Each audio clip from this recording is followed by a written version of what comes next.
Welcome to the Undiscovered Gems podcast, hosted by NBA legend and business powerhouse Charles D. Smith, highlighting today's best and brightest business minds. Hi, and welcome back to the show, Undiscovered Gems. My name is Charles D. Smith. I am a former NBA player and the host of the show, and today we have the Professional of the Year, Miss Carol Sigmond. She's a lawyer. She's practiced for 40 years. Yes, 40 years. That's a pretty long time and a lot of experience.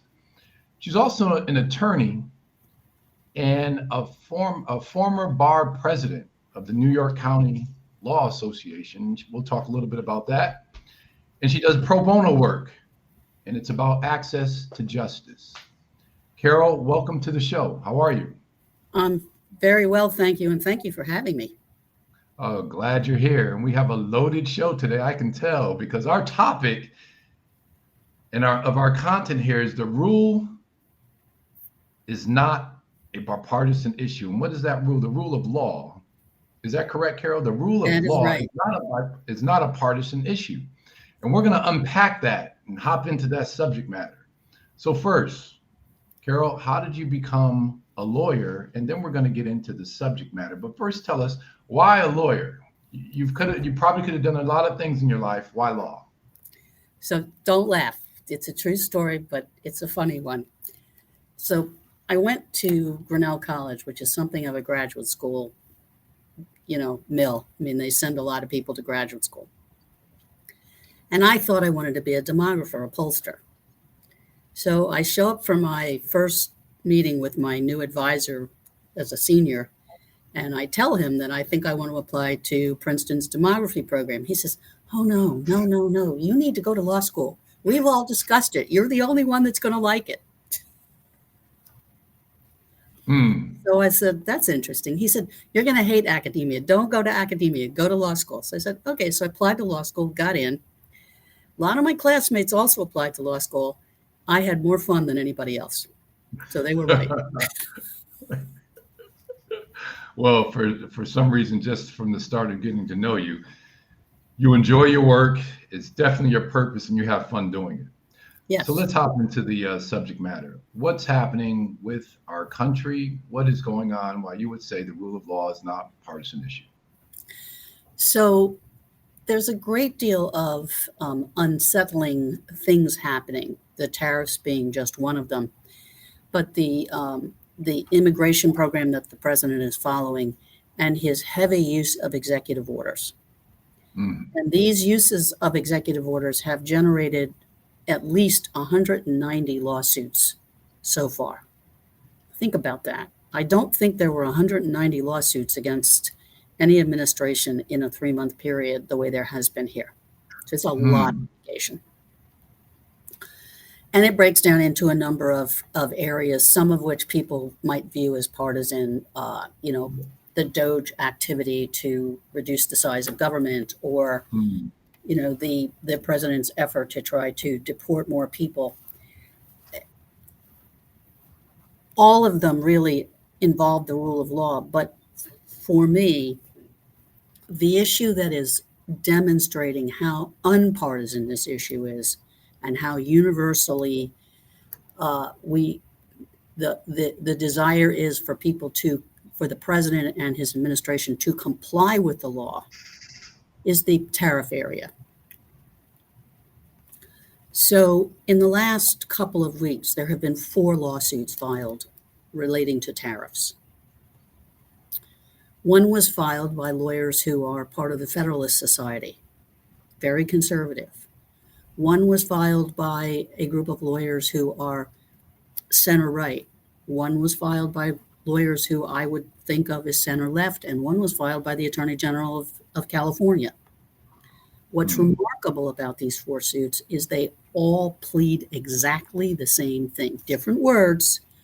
They classify it differently. They look for slightly different relief, but they were all making 2 points. The president has exceeded his executive authority in making a declaration under the IEEPA of an emergency. and he has exceeded his authority in the remedy that he has selected, and he has usurped the power of Congress to levy and fix taxes. They're all saying the same thing. One filed in Montana, one is filed in the Northern District of Florida, one is filed in California, and one is filed right here in New York City in the Court of International Trade. But when you get 4 groups of lawyers from all over the country looking at the same issue and coming to the same basic conclusion that this is what we're looking at, then you know this isn't partisan. This is about the rule of law.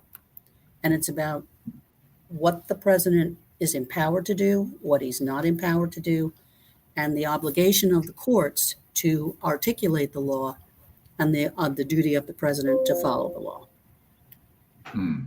So as someone who is a novice to this, a lot of the subject matter, speaking for the audience, Carol, how do you know about all these lawsuits? Talk about your law firm and the prowess of your law firm to be kind of engaged in on the forefront of information on these matters. Well, I have been called an information junkie from time to time. So let's just face the fact that I look at this. There are a couple of websites, one called justsecurity.org, the other is the AP Newsroom, that are tracking all the litigation against the Trump administration. And I visit those websites from time to time to take a look and see what cases have been filed. And that's how I was struck by these 4 trade cases and how different the lawyers and law firms are, how different the plaintiffs are, and how different their businesses are, and how their lawyers have all reached for the same arguments and the same issues. Sure. And I thought that was important. So I have been following these issues because I care about the rule of law. I think the rule of law and the Constitution are the foundation of our society. And without it, we are not the United States of America anymore. We must have, everyone must follow the law, not just you, not just me, everyone. Sure. Let's hop into some of the subject matter on which the statements are being made. Let's talk about tariffs. There's a lot of information being reported. Some people don't know what's true, what's not true. We obviously have the term fake news. Give the audience an understanding of what it is that is taking place with the tariffs that's causing such a uprise in the people and the economics of it. I can touch on both. So let me start with what's actually happened. The president has used what he believes is his authority under the International Economic Emergency Powers Act, the IEEPA, to declare a national emergency. The national emergency that he declared was the fentanyl emergency. All of this is based on fentanyl. And the argument is that the components of fentanyl are being manufactured in mainland China. They are being transshipped mostly to Mexico and assembled there into the fentanyl drug and then smuggled into the United States. So that is the national emergency that was declared. Mm-hmm. The first problem is, if that's your national emergency, how do you justify including Canada? Because there's no evidence that fentanyl is being manufactured in Canada or shipped into the United States from Canada. Problem 1. Number 2, if you read the statute, the IEEPA, you will see that it was an effort by Congress not to expand the power of the president, but to reduce his power, which he had under a previous statute called the Trading with the Enemy Act from 1917. Mm-hmm. So in 1977, they repealed the Trading with the Enemy Act, they replaced it with the IEEPA, and they restrict the president's powers. Now, what's an appropriate use of it? Well, one use was made by President Biden when he declared an emergency when the Russians invaded Ukraine. And he used his authority to block the Russians from being in the SWIFT system, which is the international banking system. So that was a more or less appropriate national emergency and an appropriate remedy. Tariffs are not a remedy listed under the IEEPA. There's nowhere where the president can impose a tariff as part of the penalty. He can cut people off, he can embargo things, he can direct a treasury to begin court proceedings to seize assets. There are things he can do, yes, but he cannot levy a tariff. That is not one of the remedies. And that is a point made in all four of these lawsuits. All of them point out that tariffs are a tax. All taxes must begin in the House of Representatives, and all taxes must be levied by Congress. The president can only collect taxes as authorized by Congress. There's no congressional authorization for any of these levies. And there's no statutory authority either. So this is where the problem begins. But let me point out, there's even a challenge in these lawsuits to the president's declaration of an emergency, because fentanyl only would entail maybe mainland China, because the Mexicans have been interdicting the fentanyl for a number of months now. The other problem is that he also made an emergency declaration that the trade surplus that certain countries have with us was also a national emergency. That's not a national emergency as identified in the IEEPA, and tariffs are not a power that the president has. So this is at the heart of the problem, that there needs to be a legal basis for what the president is doing, and these four lawsuits are challenging that basis. Carol, what do you think the process would be to start in having some sort of middle ground, some solutions? Because as you've stated, this is a problem. Lawsuits are being drawn up or have been drawn up. How do you see a solution? What do you see as a process of better dealing with these tariffs with other countries in the United States? Well, if we want to focus on the international trade situation, we need to have a very clear understanding of international trade. And there's a lot of discussion about how there's a trade surplus running against the United States in the area of goods and manufacturing. What's not talked about as much is that there is a massive trade surplus in favor of the United States in services and technology.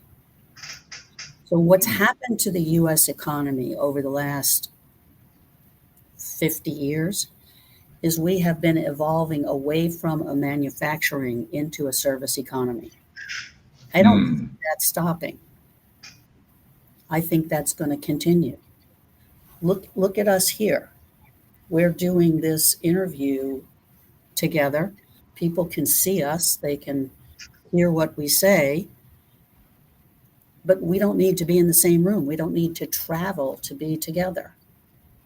We don't need an elaborate studio anymore. We can just do this remotely. Right. But that's the service piece of the economy versus the manufacturing piece of the economy. That's changed. And so a better understanding of how our economy works is a very important starting place.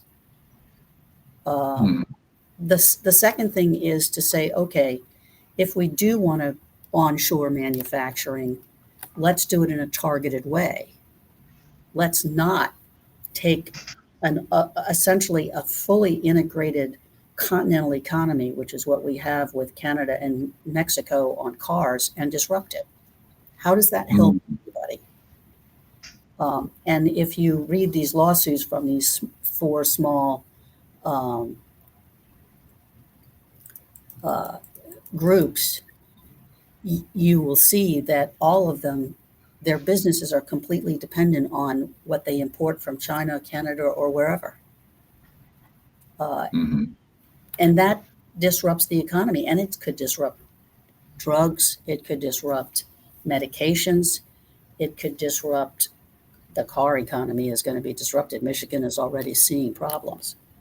Mm-hmm. But it requires a real thoughtful process about what you're really trying to achieve.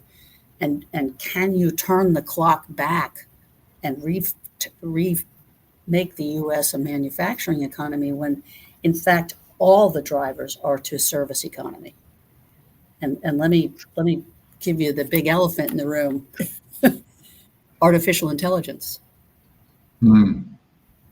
robotics. It isn't, even if you brought car manufacturing back to the United States, it's not coming back the way it was 40 years ago. It's coming back with robotics and artificial intelligence. Right. And you and I both touch on construction and building. Robotics are coming. Artificial intelligence is here. It's changed. Absolutely. Yeah. Carol, what do you think the president's motives are? What is the benefit to the United States? What do you think the benefit is to the United States based on what these actions are? And do you see things getting better?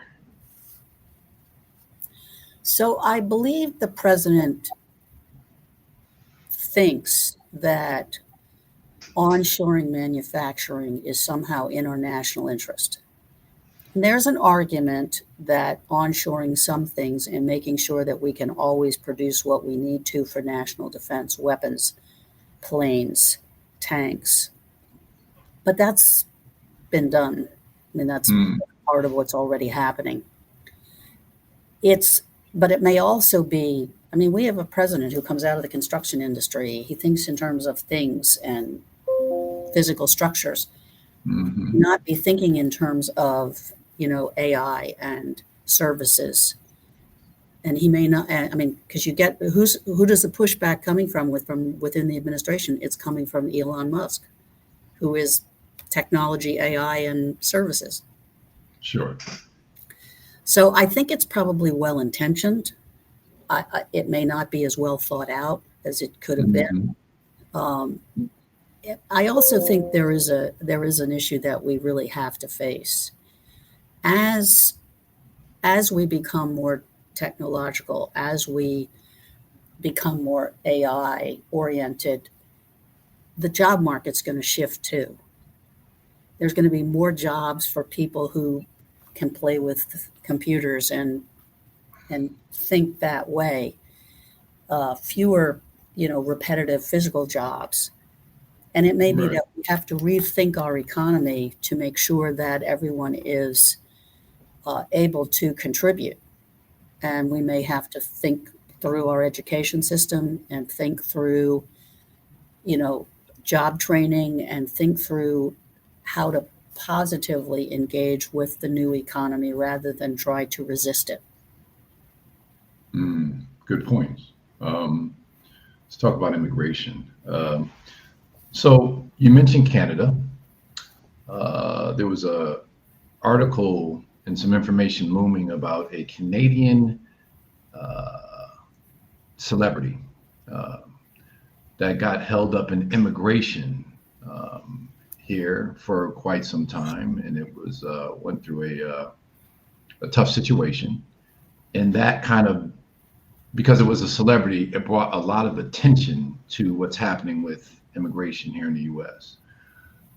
How does Canada get roped into all of this, number one, and what do you think about the immigration policies?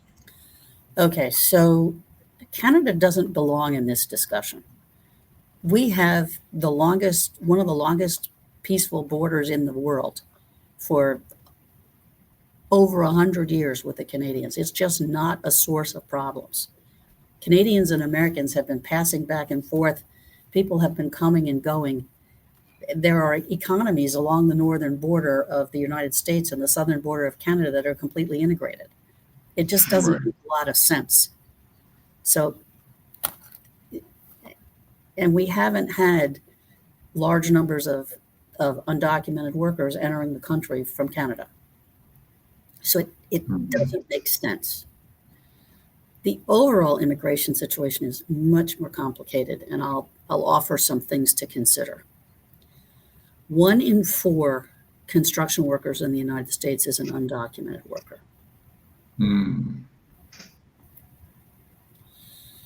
We have many undocumented workers in many blue-collar jobs. Sure. That is a reality. We need to think about that. We have families that some are undocumented, some are American citizens, very complicated. We have had periods of time when we've had almost crisis level immigration, as we did, 2019, 2020. That period was very tough. And Americans are of two minds. Some do not want people here unless they come legally. Others have this great feeling of compassion for people who are fleeing economic and other hardships.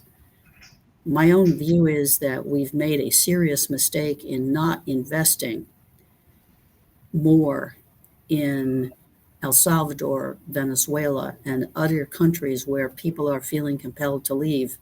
We haven't helped them to find lives in their own countries. And that was something we used to do, we aren't doing now. And that may not be wise on our part. But if you really want to step back and think about this is climate change. People are on the move. They're on the move from Africa into Europe. They're on the move from Latin America into North America. Climate change is driving a lot of this. And this means that we need to be thinking about how to help everyone in the world, to find their place in their own homelands and not feel the need that they have to take these horrible risks, whether trying to cross the Mediterranean Sea or traverse these rough terrains in Mexico. I mean, climate change that we need to be looking at hard. And as you talk about climate change, clearly, as a matter of fact, there's a conference, I just heard there's a conference coming up in Europe, and Al Gore will be speaking. And I'm sure he's been speaking a lot. We may not see it publicly, but he was one of the people early on who's noted for talking about climate change. 20, 30 years later, the things he said were correct. When you talk about climate change, and I'm going to take it from more of an international approach, you got places, you mentioned Africa. Africa is not a part of that conversation. Africa has sun. They don't need solar necessarily for renewable energy, yes, but when you talk about icebergs melting, Africa has nothing to do with that. Climate change is for everyone globally, but we're just not seeing everyone at the table globally, and we're seeing a small group or a group addressing for all, and they may not have all of the proper information to do that. Have you seen any progress based on an integrated solution and process with all parties involved for climate change? Everyone needs to be represented because it's a global problem. It's been a work in progress. Okay, there have been efforts to try to have bigger groups address climate change, smaller groups address climate change. You've had different international conferences. I mean, former Mayor Bloomberg has been in the forefront of trying to advocate for better science and better studies, better understanding of climate change. I think there are a couple of really tough realities to consider. If you look at energy use, and it's petroleum products that produce the side effect of warming the earth, It's the Northern Hemisphere that uses the most, not the Southern Hemisphere. It's the more developed economies that use the most. So you have Europe and the United States and China, Japan, Korea, Australia, having to really look at these issues. And then you have certain kinds of tensions, some that the president has talked about, which is, why is it that all of the cost and all of the burden from climate change keeps falling onto the United States? Well, we're one of the biggest users of climate, and we're one of the wealthiest countries in the world, and we have very fine science. So there's a reason why people are looking to us for leadership, and we probably ought to seize it. But we can't be at the table alone. Everyone has to be there, and the major developing countries like India, Brazil, Russia, they all need to be at the table. Everyone needs to see it as their problem, and everyone needs to participate in the solution. Yeah, this is just a random question based on an observation from me.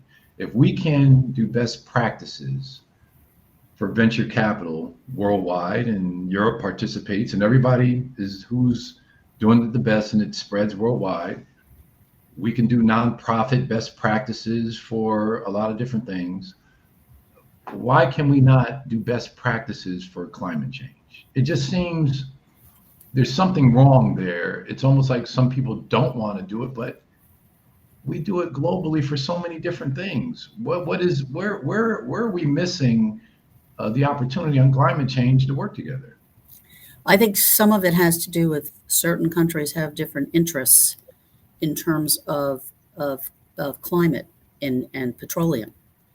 You have the Middle East, Venezuela, frankly, the United States and Canada that produce some of this energy.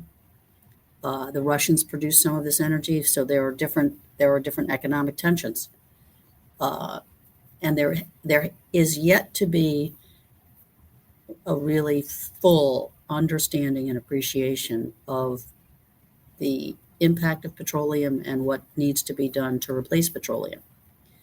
And let me tell you something, that's not easy to do. Once again, drawing on our shared experience in the construction area, everything has petroleum in it. It's just a common denominator in construction.